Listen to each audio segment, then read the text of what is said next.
Hello, my loves. I'm back.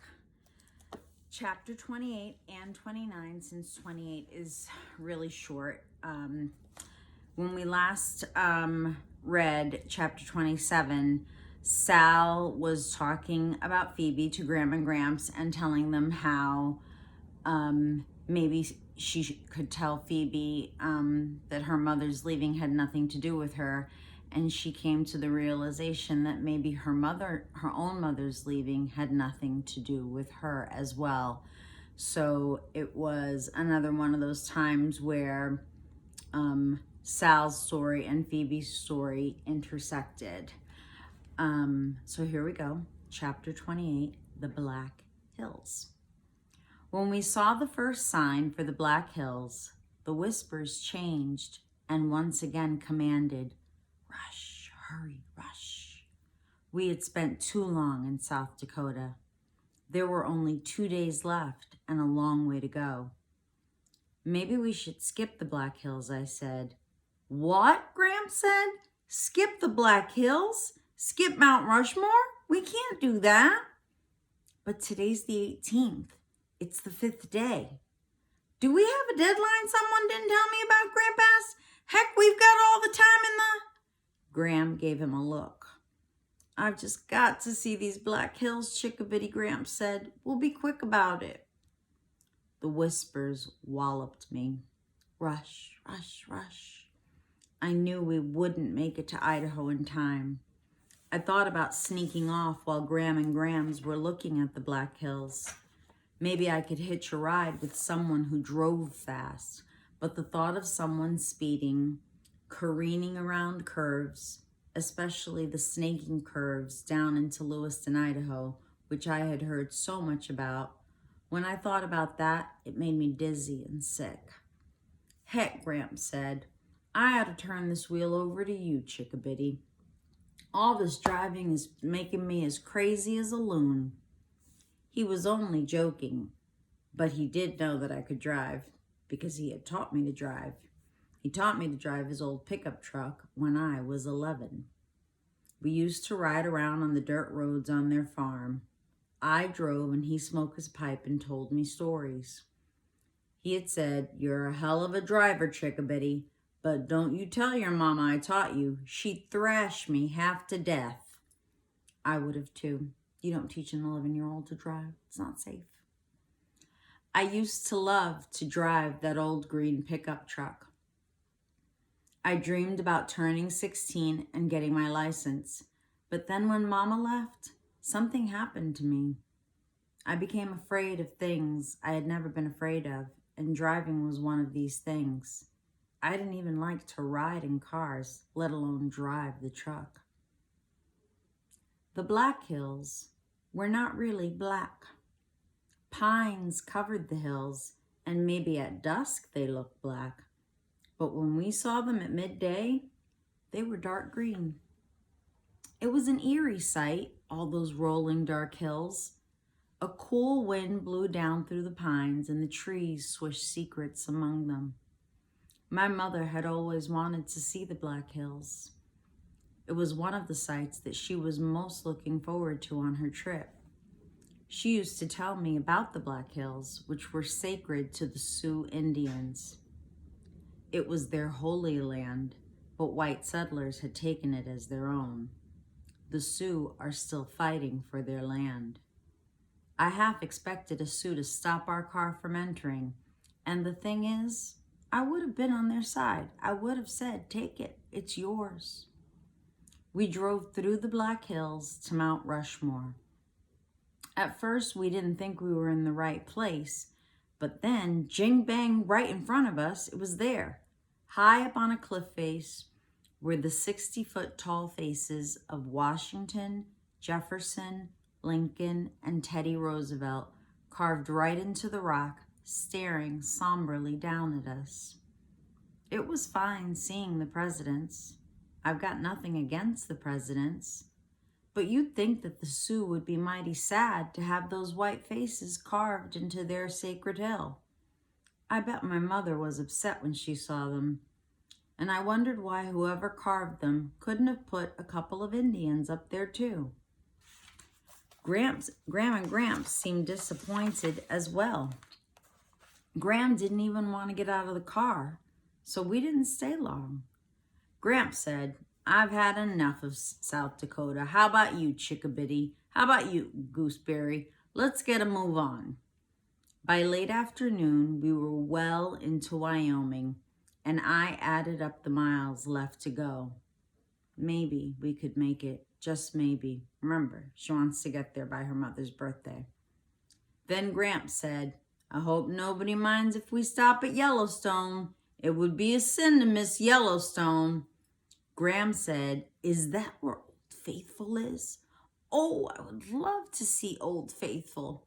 She looked back at me. We'll hurry. Well, I bet we'll be in Idaho by the 20th without any problem at all. That's the end of the Black Hills. Chapter 29 is called The Tide Rises, which should be familiar to you, I believe. Did Peebee's mother call, Graham said. Did she come home? Did Peebee phone the police? Oh, I hope this isn't a sad story. Phoebe did go to the police. It was on the day that Mr. Berkway read us the poem about the tide and the traveler, a poem that upset both me and Phoebe, and I think it is what convinced her finally that she had to tell the police about her mother. Mr. Berkway read a poem by Longfellow, The Tide Rises, the Tide Falls. The way Mr. Berkway read this poem, you could hear the tide rising and falling, rising and falling. In the poem, a traveler is hurrying toward town, and it is getting darker and darker, and the sea calls to the traveler. Then the waves, with their soft white hands, wash out the traveler's footprints. The next morning, it says, the day returns, but nevermore returns the traveler to the shore, and the tide rises, the tide falls. Mr. Berkway asked for reactions to this poem. Megan said that it sounded soft and gentle, and it almost made her go to sleep. Gentle, I said. It's terrifying. My voice was shaking. Someone is walking along the beach and the night is getting black and the person keeps looking behind him to see if someone's following, and a jing-bang wave comes up and pulls him into the sea? A murder, Phoebe said. I went barreling on as if it were my poem and I was the expert. The waves with their soft white hands grab the traveler. They drown him. They kill him. He's gone.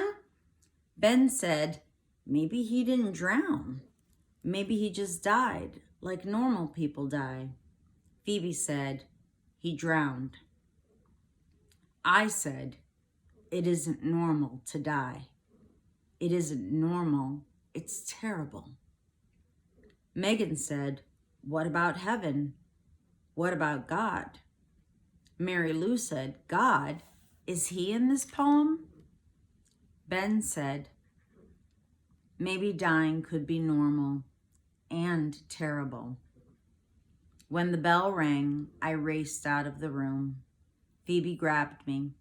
Come on, she said.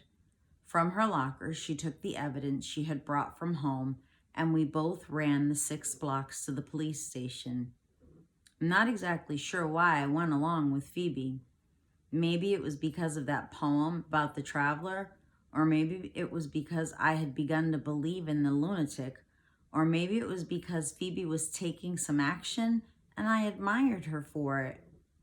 I was not sure what I could have done, but I wished I had done something. Phoebe and I stood for 5 minutes outside the police station, trying to make our hearts slow down, and then we went inside and stood at the counter. On the other side of it, a thin man with big ears was writing in a black book. Excuse me, Phoebe said. I'll be right with you. This is absolutely urgent. I need to speak to someone about a murder, Phoebe said. He looked up quickly. A murder? Yes, Phoebe said. or possibly a kidnapping, but the kidnapping might turn into a murder. Is this a joke? No, it is not a joke, Phoebe said. Just a minute. He whispered to a plump woman in a dark blue uniform. She wore glasses with thick lenses. Is this something that you girls have read about in a book? She asked. No, it is not, I said. That was a turning point, I think, when I came to Phoebe's defense. I didn't like the way the woman was looking at us, as if we were two fools. I wanted that woman to understand why Phoebe was so upset. I wanted her to believe Phoebe. May I ask who it is who has been kidnapped or possibly murdered? The woman said. Phoebe said, my mother. Oh, your mother. Come along then. Her voice was sugary and sweet, as if she was speaking to tiny children. We followed her to a room with glass partitions. An enormous man with a huge head and neck and massive shoulders sat behind the desk. His hair was bright red and his face was covered in freckles. He did not smile when we entered. After the woman repeated what we had told her, he stared at us for a long time. His name was Sergeant Bickle, and Phoebe told him everything. She explained about her mother disappearing and the note from Mrs. Cadaver and Mrs. Cadaver's missing husband and the rhododendron, and finally about the lunatic and all the mysterious messages. At this point, Sergeant Bickle said, what sort of messages? Phoebe was prepared. She pulled them out of her book bag and laid them on the desk in the order in which they had arrived. He read each one aloud.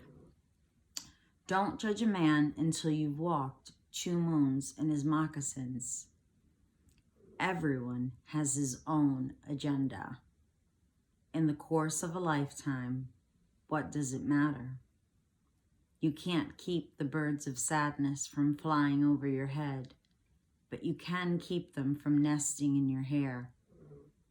Sergeant Bickle looked up at the woman seated next to us, and the corners of his mouth twitched slightly. To Phoebe, he said, and how do you think these are related to your mother's disappearance? I don't know, she said. That's what you have to find out. Sergeant Bickle asked Phoebe to spell Mrs. Cadaver's name. It means corpse, Phoebe said. Dead body. I know, he said. Is there anything else? Phoebe pulled out the envelope with the unidentifiable hair strands. Perhaps you could have these analyzed, she suggested. Sergeant Bickle looked at the woman, and again the corners of his mouth twitched slightly. The woman removed her glasses and wiped the lenses. They were not taking us seriously, and I felt my ornery donkey self waking up. I mentioned the potential blood spots that Phoebe had marked with adhesive tape. But my father removed the tape, Phoebe said.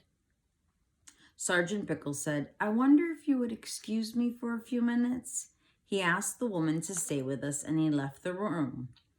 The woman asked Phoebe about school and about her family. She had an awful lot of questions. I kept wondering where Sergeant Bickle had gone and when he was coming back. He was gone for over an hour. There were 3 framed pictures on Sergeant Bickle's desk, and I tried to lean forward to see them, but I couldn't. I was afraid the woman would think I was nosy. Sergeant Bickle finally returned. Behind him was Phoebe's father. Phoebe looked extensively relieved, but I knew that it was not a coincidence that her father was there. Miss Winterbottom, Sergeant Bickle said, your father is going to take you and your friend home now. But, Phoebe said, Mr. Winterbottom will be in touch. And if you would like me to speak to Mrs. Cadaver. Oh no, Mr. Winterbottom said. He looked embarrassed. Really, that won't be necessary. Again, I do apologize. We followed Mr. Winterbottom outside. In the car, he said nothing. I thought he might drop me off at my house, but he didn't. When we got to their house, the only thing he said was, Phoebe, I'm going to talk with Mrs. Cadaver. You and Sal wait here. Mrs. Cadaver was unable to give him any more information about Phoebe's mother's call. All Mrs. Winterbottom had said to Margaret was that she would phone soon. That's all? Phoebe asked. Your mother also asked Mrs. Cadaver how you and Prudence were. Mrs. Cadaver told her that you and Prudence were fine. Well, I am not fine, Phoebe said. And what does Mrs. Cadaver know anyway? And besides, Mrs. Cadaver is making the whole thing up. You should let the police talk to her. You should find out who this lunatic is. You should ask her about the rhododendron. Mrs. Cadaver probably hired the lunatic. You should... Phoebe, your imagination is running away with you. It is not. Mom loves me, and she would not leave me without any explanation. And then Phoebe's father began to cry. Tough chapter for everybody involved, but we learned a lot of things. And what do you think about Sal's reaction to the tide rises, the tide falls? And what do you think about the other girl's reaction, thinking that it was like a lullaby? I mean, it was about death. Not exactly what you would think of for lullaby material, right? All right, my loves, put your thinking caps on. If you have any questions, write them down. Maybe you notice some figurative language. You might want to write that down. Anything else that comes to mind? Let me know. I will see you soon. Bye-bye, my loves.